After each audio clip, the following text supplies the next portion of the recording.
নমস্কার বন্ধুরা, সোনালী কিচেনে আপনাদের সবাইকে স্বাগত জানাচ্ছি।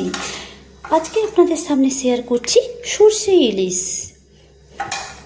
সর্ষে ইলিশ সবার কাছে একটা প্রিয় রেসিপি।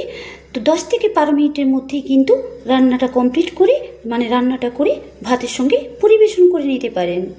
আপনারা সবাই সর্ষে ইলিশ রান্না করতে জানেন, তবে এইভাবে রান্না করলে সর্ষে ইলিশ এর স্বাদ বেড়ে কিন্তু দুর্দান্ত হয়ে যাবে। যাচ্ছি রেসিপিতে। সর্ষে ইলিশ রান্না করার জন্য এখানে আমি নিয়েছি ইলিশ মাছ। আমি ইলিশ মাছের 3টে চাকা নিয়েছি, আর নিয়েছি আমি একটা নেজা। তো আমি ইলিশ মাছের চাকাগুলো ভালো করে আমি ধুয়ে নিয়েছি, নেজাটাকেও পরিষ্কার করে আমি ধুয়ে নিয়েছি। এবার আমি ইলিশ মাছের চাকা আর নেজাকে আমি ম্যারিনেট করে নিচ্ছি। দিয়ে দিচ্ছি আমি পরিমাণ মতো হলুদ, আর দিয়ে দিচ্ছি আমি এখানে স্বাদ মতো লবণ, অর্থাৎ আমি হাফ চামচ লবণ দিয়ে দিলাম। আর দিয়ে দিলাম আমি সর্ষের তেল, প্রায় 1 টিস্পুন সর্ষের তেল আমি দিয়ে দিলাম। এতে করে ম্যারিনেট করাটা সুবিধে হবে। সব কিছু দিয়ে আমি কিন্তু ম্যারিনেট করে নিচ্ছি। ভালো করে লবণ, হলুদ আর আমি যে তেলটা দিয়েছিলাম মাখিয়ে নিচ্ছি। এইভাবে এপিট ওপিট করে মাখিয়ে নিচ্ছি।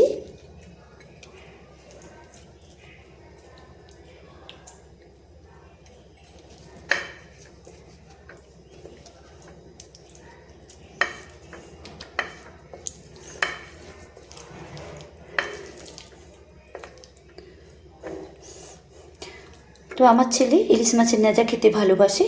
তো আপনারা কারা ইলিশ মাছের নেজা খেতে ভালোবাসেন জানাবেন আমাকে কমেন্টসে অবশ্যই।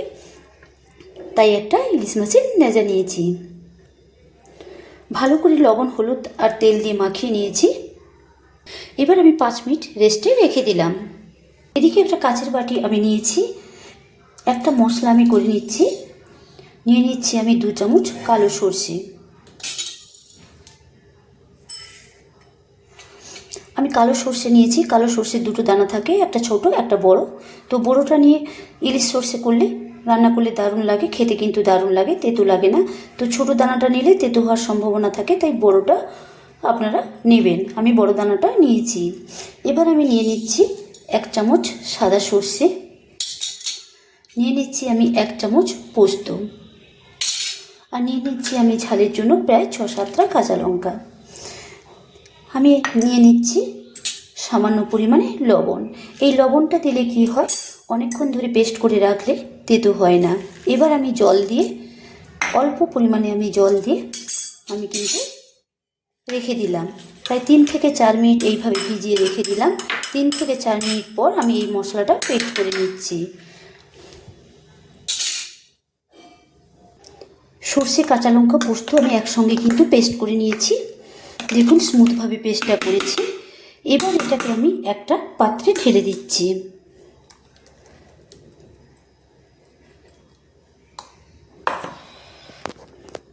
এখানে আমি জল দিয়ে আমি এখন রান্নাটা করছি না। প্রথমে আমি এই পেস্টটার মধ্যে আমি জল দিয়ে দিচ্ছি।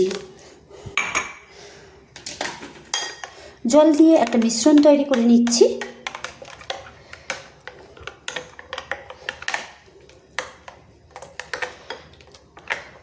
এরকম জল দিয়ে দেখুন আমি মিশ্রণটা করে নিয়েছি। মিশ্রণটা আমার হয়ে গেছে। এবার এখানে একটা কাঁচের বাটি নিয়েছি একটা ছাঁকনি। এবার যে আমি এই সর্ষে পেস্টটা আমি জলের সঙ্গে মিশ্রণ একটা করে নিয়েছি, মিশিয়ে আমি এটাকে ছাঁকনিতে ছেঁকে নিচ্ছি।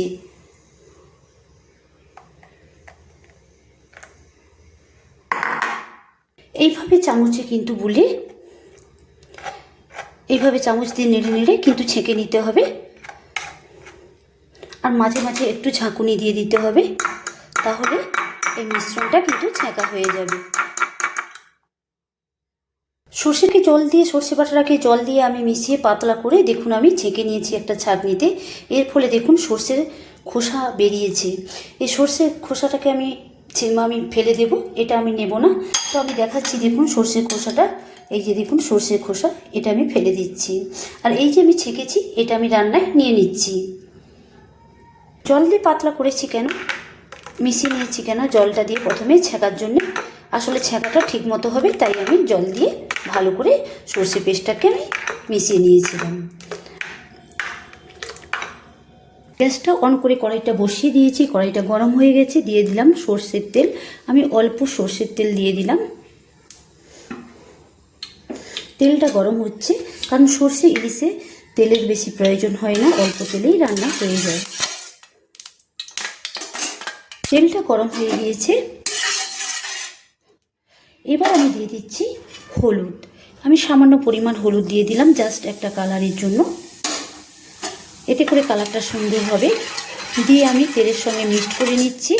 একটু হলুদটা তেলের সঙ্গে একটু ভেজে নিচ্ছি, তাতে করে হলুদের কাঁচা গন্ধটা চলে যাবে। হলুদের কাঁচা গন্ধটা চলে গিয়েছে, এবার আমি দিয়ে দিচ্ছি সেই পেস্ট করা সর্ষেটা।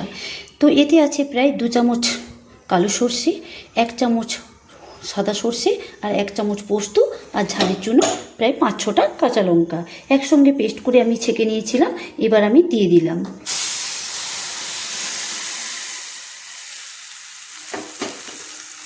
দিয়ে আমি ভালো করে কিন্তু মিশিয়ে নিচ্ছি। হলুদ আর তেলের সঙ্গে আমি পেস্ট করা মশলাটা আমি মিশিয়ে নিচ্ছি, একটু নেড়ে চেড়ে মিশিয়ে নিচ্ছি। এবার আমি অপেক্ষা করছি এই গ্রেভিটা ফুটে ওঠার জন্য, মানে এই সর্ষে পেস্টটা ফুটে ওঠার জন্য। গ্রেভিটা ফুটে উঠেছে, এবার আমি দিয়ে দিচ্ছি আমি যে ম্যারিনেট করে রেখেছিলাম ইলিশ মাছগুলো। আমি ইলিশ মাছের চাকা নেজা আমি ম্যারিনেট করে রেখেছিলাম, সেই ম্যারিনেট করা মাছগুলো আমি দিয়ে দিচ্ছি। এক একে মাছগুলো আমি ছেড়ে দিচ্ছি।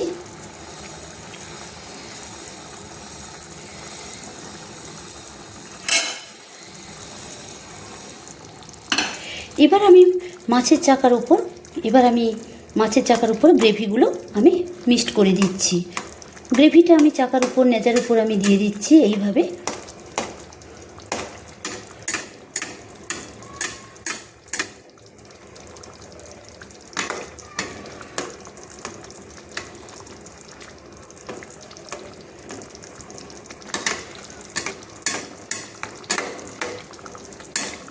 এইরকমভাবে দিয়ে দিতে হবে পেস্টটা, ভালো করে গ্রেভিটা এইরকম ছড়িয়ে দিতে হবে, পুরোটা যেন একদম কিন্তু গ্রেভিটা মাছের চাকা বা নেজার উপর দেওয়া হয়ে যায়।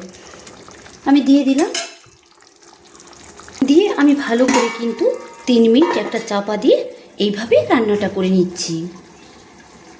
গ্রেভির উপর আমি ইলিশ মাছগুলো আমি দিয়ে আমি কিন্তু 3 মিনিট রান্নাটা করে নিয়েছি। এবার আমি একটা চামচ দিয়ে এইভাবে কিন্তু উল্টে দিচ্ছি। আমি কিন্তু লো ফ্লেমে কিন্তু রান্নাটা করে নিচ্ছি। এই সময় কিন্তু গ্যাসের ফ্লেমটা বাড়ানো হবে না।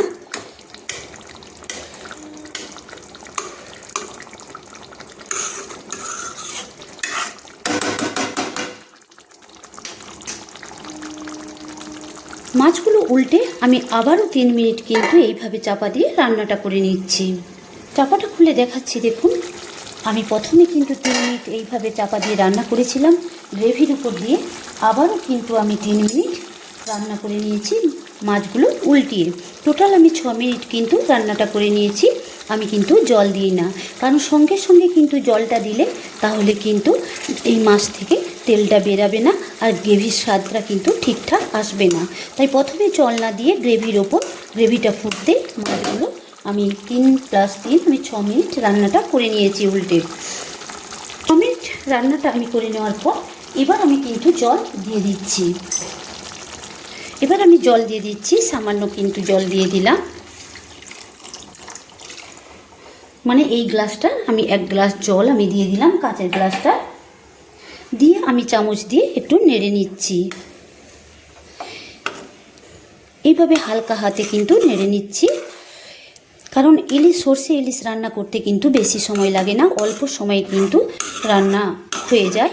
আর এইভাবে রান্না করলে কিন্তু সর্ষে ইলিশের স্বাদটা বেড়ে দ্বিগুণ হয়ে যায়।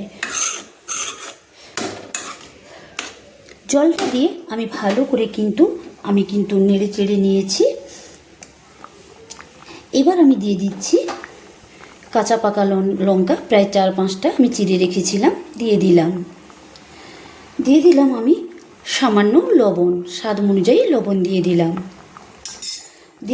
আমি প্রায় 8-10টা চিনি দানা আমি ছড়িয়ে দিলাম। এতে করে কি হয় কি, তাতে করে স্বাদটা, চিনিটা একটু ছড়িয়ে দিলে, কয়েকটা চিনি দানা ছড়িয়ে দিলে স্বাদটা, সর্ষে ইলিশের স্বাদটা ঠিকঠাক ব্যালেন্স থাকে। সব কিছু দিয়ে আবারও ভালো করে আমি একটু নেড়ে চেড়ে নিলাম। এইভাবে জল অ্যাড করে 4-5টা কাঁচা লঙ্কা দিয়ে স্বাদ অনুযায়ী লবণ এবং 8-10টা চিনি দানা ছড়িয়ে আমি ভালো করে নেড়ে চেড়ে মিশিয়ে নিলাম। দিয়ে এবার আমি মিডিয়াম টু লো ফ্লেমে একটা চাপা দিয়ে 5 থেকে 6 মিনিট রান্না হতে দিলাম। জল অ্যাড করে আমি 5 মিনিট একটা চাপা দিয়ে কিন্তু রান্নাটা করে নিয়েছি মিডিয়াম টু লো ফ্লেমে। রান্না আমার একদম কমপ্লিট হয়ে গেছে। দেখুন, সর্ষে ইলিশ রান্না কমপ্লিট। তো সর্ষে ইলিশ রান্না করতে খুব বেশি সময় লাগে না, একটা দারুণ দেখুন রান্না। তো এইভাবে সর্ষে ইলিশ রান্না করে গরম ভাতের সঙ্গে খেতে কিন্তু দারুণ লাগে।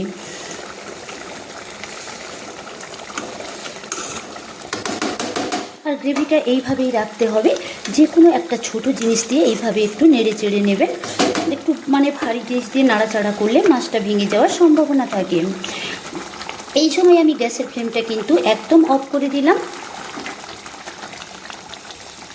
গ্যাসের ফ্লেমটা আমি অফ করে দিয়ে দিলাম আমি 1 চামচ সর্ষের তেল, কাঁচা সর্ষের তেল আমি দিয়ে দিলাম।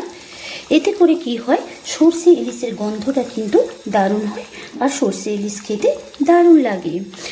1 চামচ আমি সর্ষের তেল দিয়ে, কাঁচা সর্ষের তেল দিয়ে আমি প্রায় স্ট্যান্ডিং টাইমে 2 মিনিট মতো রেখে দিলাম। আমার টোটাল রান্না করতে প্রায় 10 থেকে 12 মিনিট লেগেছে। 10 থেকে 12 মিনিটের মধ্যেই কিন্তু সর্ষে ইলিশ রান্না হয়ে যায়। 1 থেকে 2 মিনিট আমি কাঁচা সর্ষের তেল দিয়ে স্ট্যান্ডিং টাইমে একটা চাপা দিয়ে রেখেছিলাম। দেখুন, স্ট্যান্ডিং টাইমে রাখার পর আমি সর্ষে ইলিশটাকে দেখাচ্ছি। দেখুন কি সুন্দর হয়েছে রান্না, দারুণ একটা গন্ধ উঠেছে, দারুণ গন্ধ উঠেছে। এই গন্ধে কিন্তু সত্যি একটা অসাধারণ রান্না, এতে পেট ভরে যাবে। তো আমার এই সর্ষে ইলিশের রান্নাটা আপনাদের ভালো লাগলে প্লিজ একটা লাইক, অবশ্যই কমেন্টস করে জানাবেন কেমন হয়েছে। প্লিজ যারা চ্যানেলটা সাবস্ক্রাইব করেননি, চ্যানেলটা সাবস্ক্রাইব করে দেবেন। এবার আমি একটা প্লেটে সার্ভ করে নিচ্ছি। আমি একটা প্লেটে সার্ভ করে দেখাচ্ছি। এইভাবে দেখুন আমি তুলে নিচ্ছি। গ্রেভিটা এইভাবে রেখেছি। আজকে আমি দুপুরে গরম ভাতের সঙ্গে পরিবেশন করে নিচ্ছি। এইভাবে সর্ষে ইলিশ রান্না করা কিন্তু অল্প সময়ের মধ্যে হয়ে যায়, ঝটপট রান্নাটা হয়ে যায়।